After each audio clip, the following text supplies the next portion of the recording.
Hi, my name is Davian Rarity, and I'm a computer teacher at a private school. And there's this awesome tool that I use with my teachers and students that really helps both of them kind of bring out the creativity in learning. And this tool is called WeVideo. Now, WeVideo for teachers can provide students with how-to videos. So let's say you want to show them how to use an app or how to go through an essay process. Well, instead of giving them a syllabus, some teachers could probably just use the WeVideo to give a how-to video. Now, they can also integrate it into almost any subject. Like I said, gave the previous example is English class. But in social studies, they can probably use this to like express the different cultures through a video, giving pictures and all that through it. But that's an example. But there's so many different ways that WeVideo can be integrated into other subjects, and then it allows for teachers also to collaborate and for the students to collaborate. So students are collaborating with each other, and teachers are collaborating with the students. So it just gives them a well-rounded experience in that aspect. And then one thing that teachers will love is that it kind of aligns to the ISTE standards of being a creative communicator. So that really means that they're expressing themselves through a tool and showing their communication and everything. And then for students, it gives them a chance to have student-led projects, so they don't have to wait for the teacher, or they can just take control of their learning really. And then they are able to bring their creativities to life and express themselves. So this really means that they have this idea, and then they can run off with it, with finding different images or videos through the internet, or even drawings that they can put into WeVideo. So it's really a very, and then there's sound effects they can put in, or their own voices. So there's versatile for their use and the creativity. And then students can really do some kind of digital storytelling, or like maybe be a character from a book and stuff. So it gives them that kind of creativity to come alive too. And then it builds skills like communication, public speaking, and collaborativity. So they're able to build on these skills while still using one tool. So now that we figured out how we can integrate into our classroom, now let me show you how to sign up for WeVideo. So I would recommend you contacting your technology administrator, your director of technology or anything like that, or even your principal, and ask them to purchase you some license to use in your classroom. So now you can probably go through all this, but I would say probably go to plans. And if you want to have a proposal ready, you could go through plans and then go to school and district. Now you can visual. It does get costly, but I mean, I would recommend looking at the school and district. Now, you can use your account and give it to teach the students the password. However, it does get kind of iffy there. I mean, you can run into the process of some students using the account, but when they're uploading photos or other images, they're not able to because it times out sometimes. But other than that, you might be able to get away with using one account. But I would highly recommend, if you want to get that whole exclusive collaboration, creativity feel to the students, I would recommend buying a plan. Now it is per year, and it depends on how many kids you have in your class. Now the minimum looks like it's 30 seats, but you know, I would really recommend getting the students their own accounts, and it's really easy to set. And just collaborate with the technology administrator, and he or she will show you. And they'll usually send you, if you once you set up your first account, they'll send you a link through an email. They have different ways, but I recommend getting the requesting a link. And once you have a link, it'll basically ask you to do a sign up, and you'll want to associate it to your whatever platform you're on to receive emails and stuff like that. So we're on the Google platform. Now some of you guys might be on Office 365, which is awesome too. And then there's login with Yahoo, which I haven't used at all. And then there's login with Facebook. Now Facebook, I would say maybe stay away, because this will be a school tool, but it's totally up to you. Now login with Google is what I'm going to use. So once you sign up, you'll have an option to log in with Google. So here we go. Once you're into your account, your home dashboard, I guess you can call it, it's your dashboard. And so right here will be your recent edits.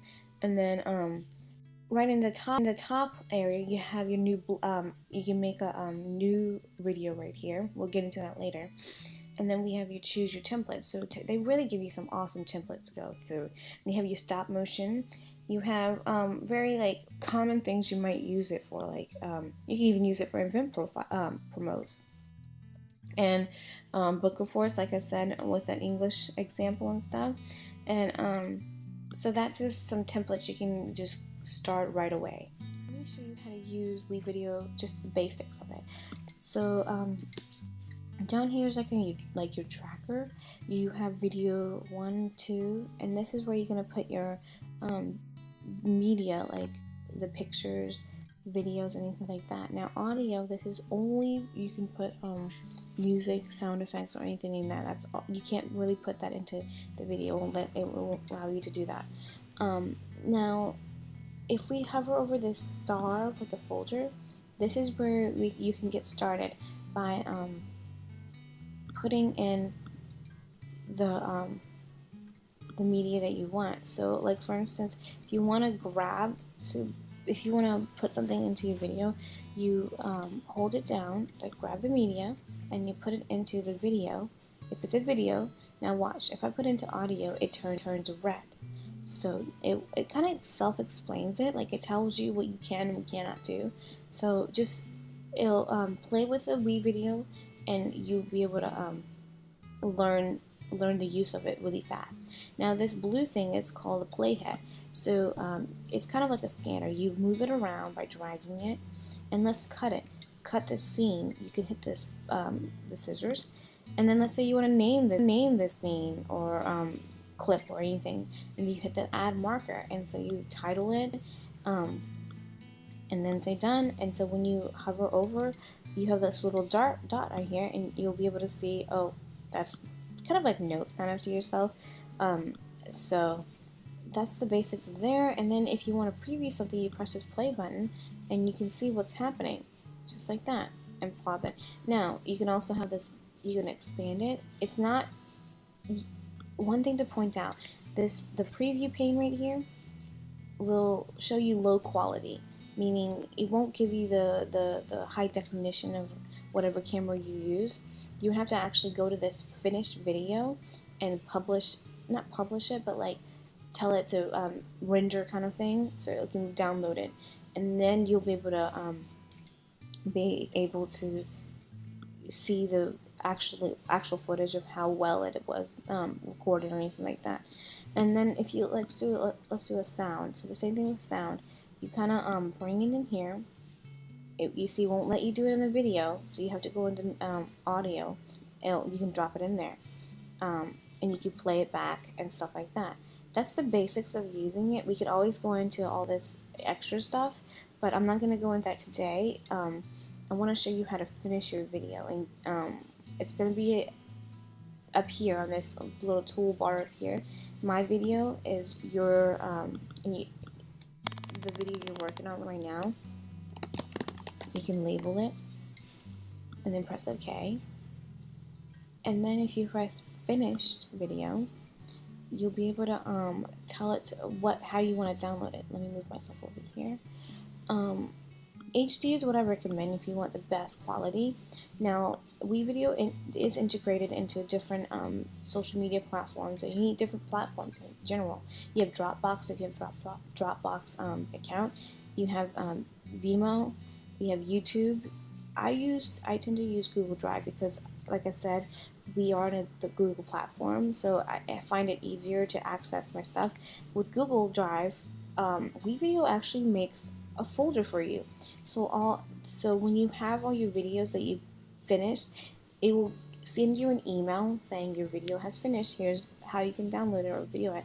But also, as a backup, it puts it into your Google Drive, and then you have the videos there, and you can download it there too. So I usually click Google Drive. Now you have to kind of choose one of these. You can't just not. You can't choose it. It won't let you download it. So I would recommend creating one of these and creating an account at least, and placing it in there so you can download it eventually. So then you press the finish button. Once you finished, it'll go through the process. They'll send you an email, give you a little alert here with this little bell. Now, before I wrap up this video, let me just talk about equipment or any additional equipment you might need. Let's start with the camera. So the camera in the laptops or the Chromebooks, actually you can use this on tablets like an iPad. Their cameras will work, however, they might not be the best quality. You just have to make your own judgment. But I've even had teachers use their iPhone XS, and they've had really good camera quality videos come out. But the other thing is, you might want to look into purchasing some sort of microphone for the students and for yourself, just so they have you can hear the sound better, and maybe even helps for them making their own sound effects kind of stuff. But that's very optional. But in general, all laptops and most computers, desktop computers, even tablets, have a built-in microphone system. You might have to get headphones, which can be used as a microphone, or just to hear the video quality back and stuff, so you can edit and be more efficient with that way, and the students can be more efficient that way.